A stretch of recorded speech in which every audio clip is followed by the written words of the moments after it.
ప్రజల్లో ఎందుకు చర్చ జరగొద్దు? ఎందుకు ఇయాల గ్యాగ్ ఆర్డరు? పవన్ గారు, సార్ ముందుగా మీకు అదేవిధంగా పెద్దలు శ్రీరామ్ గారికి, సోదరుడు వేణు గారికి, ఏబిఎన్ న్యూస్ వీక్షిస్తున్నటువంటి ప్రేక్షకులకు నమస్కారాలు. సార్ పవన్ గారు, మీరు స్టార్టింగ్ లో ఒక వాల్యుబుల్ మాట చెప్పారు. గత 2014 2019లో తెలుగుదేశం పార్టీ ఏదైతే అభివృద్ధి సంక్షేమ కార్యక్రమాలు చేశారో ఈ కార్యక్రమాలన్నింటినీ కూడా ప్రజల్లోకి తీసుకెళ్లడానికి అడ్డంకులు కొన్ని సృష్టించారు వాళ్ళు. తెలుగుదేశం పార్టీ కూడా అప్పుడు మనం చేస్తున్నాం కదా, ప్రజల్లోకి వెళ్తాదిలే కానీ పర్వాలేదు అని ఉదాసీనంగా ఉండిపోయారు. అదొకటి. దాని తర్వాత 2019 ఎన్నికలకు దగ్గర సందర్భంలో చంద్రబాబు గారి మీద అభాండం, ఎంత అభాండం అంటే మా బాబాయి మా గొడ్డలి, మా బాబాయిని మా గొడ్డలతో వాళ్ళ బాబాయిని ఓళ్ళే వేసేసి చంద్రబాబు గారి మీద నింద ఆపాదు పెట్టి చేతిలో గొడ్డలు పెట్టి పనికి మాలిన సాక్షి ఛానల్లో, సాక్షి పేపర్లో పతాక శీర్షికలో చంద్రబాబు గారి మీద కథనాలు రాశారు. ఆ రోజు తెలుగుదేశం ప్రభుత్వం ఇదే విధంగా కోర్టుకు పోయి గ్యాంగ్ ఆర్డర్ కింద తెచ్చుకొని ఉంటే గత 5 సంవత్సరాలలో వేరే విధంగా ఉండేది. ఆ రోజు ప్రభుత్వం దాన్ని తేలిగ్గా తీసుకుంది. వాళ్ళు చెప్పింది ఊరు నమ్మతారులే, చంద్రబాబు గారు గ్యాగ్ ఆర్డర్ తెచ్చుకున్నారు సార్, వాళ్ళు తెచ్చుకున్నారు. ఏమన్నారు అనేదంతా అనేసిండ్రు, ఇదంతా మీ పార్టీ పైన మీ నాయకుని పైన నెట్టేసిండ్రు. ఆ తర్వాత మళ్ళీ మీరు కౌంటర్ ఇవ్వకుండా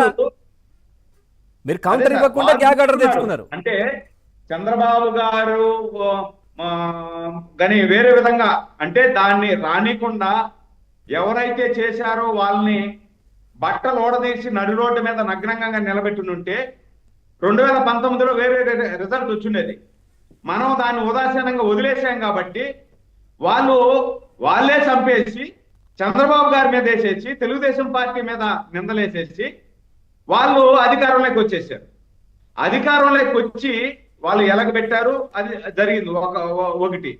రెండోది, ఇప్పుడు మళ్ళా శాంతి పద్ధతులు ఏది అతను ఫిల్లేసిన అతను ఈ విధంగా నెయ్యి కల్తీ మీద మాట్లాడితే శాంతి పద్ధతులు దెబ్బతింటాయి కాబట్టి మీరు గ్యాంగ్ ఆర్డర్ ఇవ్వాలి అని చెప్పి మాట్లాడారు.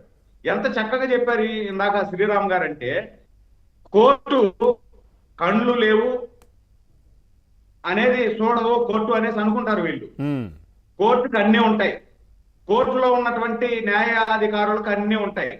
అందుకే ప్రధాన న్యాయమూర్తి గారు ఎంత సీరియస్ గా వార్నింగ్ ఇచ్చారంటే, మీరేమన్నా దాంట్లో నిపుణులా, మీరెందుకు క్రిమినల్స్ ని అడ్డం వేసుకొని వాళ్ళని రక్షించేదానికి మీరు ఈ బిల్లు వేశారా, కోర్టు సమయాన్ని వృధా చేస్తున్నారా, మీ దగ్గర నిజంగా ఆధారాలు ఉంటే సిబిఐకి ఇవ్వండి అని చెప్పి ప్రధాన న్యాయమూర్తి గారు వీళ్ళని చీవాట్లు పెట్టారు. అంటే ఇంకా సిగ్గు తెచ్చుకోవాలి వీళ్ళు. సిగ్గు తెచ్చుకొని ఇలాంటి కార్యక్రమాలు చేయకూడదు.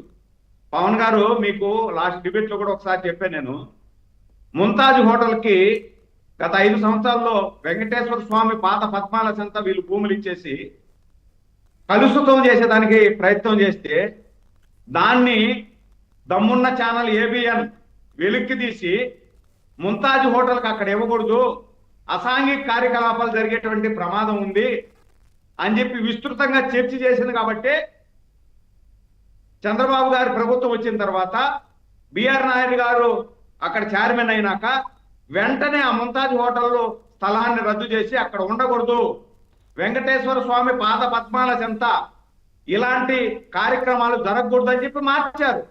అంటే ఈ విధంగా ఏబిఎన్ లాంటి ఛానల్ కానీ చర్చి పెట్టకుండా ఉండుంటే ఆ ముంతాజ్ హోటల్ అక్కడే ఉండుంటుంది, ప్రజల్లోకి వెళ్ళి ఉండదు. ఈ న్యూస్ అది చర్చి పెట్టింది కాబట్టి ప్రజల్లోకి వెళ్ళింది కాబట్టి విస్తృతంగా హిందూ మతాల సాధువులు, పీఠాధిపతులు అందరూ కూడా ముక్త ఖండంతో ఖండించారు. కాబట్టి ఏబిఎన్ చేసినటువంటి ప్రయత్నం సఫలీకృతమైంది. అంటే ఈరోజు పరమ పవిత్రమైనటువంటి లడ్డూలో మీరు నెయ్యిని వాడేసి గత 5 సంవత్సరాల్లో ఇష్టానుసారం మీరు దోపిడీ చేసేసి ఈరోజు చర్చ జరగకూడదు అంటే చర్చ జరిగితే శ్రీరామ్ లాంటి వాళ్ళు, మా లాంటి వాళ్ళు, మీ లాంటి వాళ్ళు విస్తృతంగా ప్రజల్లోకి వెళ్ళేదానికి ఈ చర్చ జరిపితే వీళ్ళ పార్టీ ఉనికే ప్రమాదకరంగా మారుతుంది. వీళ్ళ పార్టీ ఉనికి పూర్తిగా ఈ రాష్ట్రంలో లేకుండా తుడిచిపెట్టుకునేటువంటి ప్రమాదం ఉంది. అందుకని వీళ్ళు సుప్రీంకోర్టు తలుపు తట్టారు. సుప్రీంకోర్టు ఏమైనా మీలాగా పేక్ ప్రచారాలు చేస్తుందా? సుప్రీంకోర్టు ఇక్కడ నుండి మీలాంటి వాళ్ళని ఎంతమందిని చూసుంటారు, ఎంతమందిని చేసుంటారు అక్కడ ఉన్నటువంటి ప్రధాన న్యాయమూర్తులు. అందుకే ఇంటర్నల్ గా మీ అభిప్రాయం ఏముంది, మీ లోపల ఉన్నటువంటి గూడు పుటాన్ని కనుక్కొని డిస్మిస్ చేసింది. మీ దగ్గర ఏదైనా ఆధారాలు ఉంటే సిట్ ఎంక్వైరీ జరుగుతా ఉంది, ఆ సిట్ ఎంక్వైరీలు ఇవ్వండి, వాళ్ళు చూస్తారు అని చెప్పి. Right, okay. ఈరోజు ఈ ప్రభుత్వం వచ్చిన తర్వాత పారదర్శకంగా తిరుమల నుండే ప్రక్షాళన మొదలు కావాలి.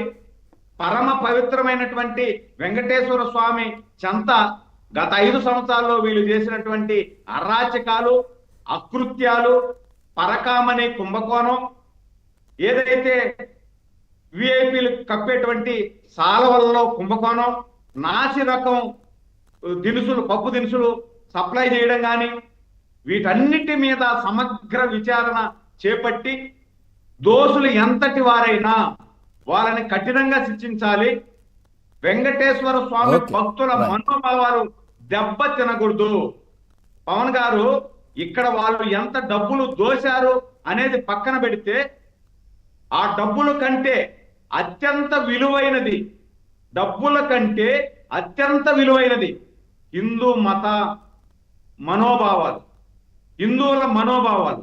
ఎక్కడెక్కడి నుండో పవన్ గారు, నేను లోకల్ వాళ్ళు కాబట్టి ఇక్కడ చూస్తుంటా, ఎక్కడో కర్ణాటక, ఎక్కడో తమిళనాడు, ఇంత సుదూర ప్రాంతాల నుండి ఎండనక, వాననక, గాలి అనక వీటన్నిటికీ కూడా ఓర్చి నడిచి వచ్చి భక్తులు దర్శనం చేసుకుంటారు వెంకటేశ్వర స్వామిని.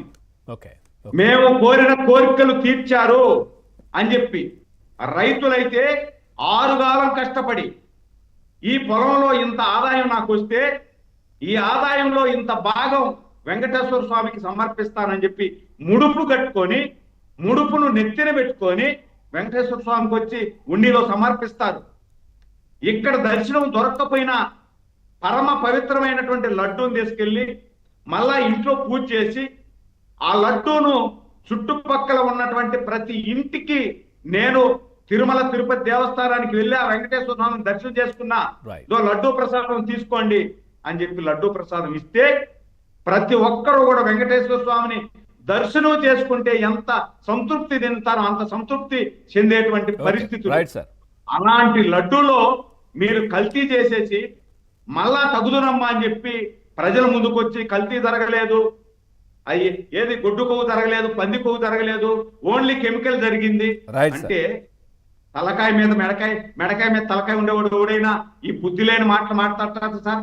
మాట్లాడుతూ మళ్ళా ఎవరు మాట్లాడకూడదు అంటే ఈ విషయమే మాట్లాడకూడదు అంటే వీళ్ళు చేసినటువంటి తప్పులు ప్రజల్లోకి వెళ్ళకూడదా? చెప్పొద్దు. అది ప్రజల్లోకి ఆల్రెడీ వెళ్ళిపోయింది సార్. ఇప్పుడు నిజంగా చెప్పాలంటే ప్రజల్లో ఉన్నది ఆ విషయం. ఇందాక శ్రీరామ్ గారు చెప్పినట్టుగా వారు ఎప్పటి నుంచో దీని గురించి ప్రచారం ఇవన్నీ కూడా చేస్తున్నారు, ఏం జరిగింది అనేది.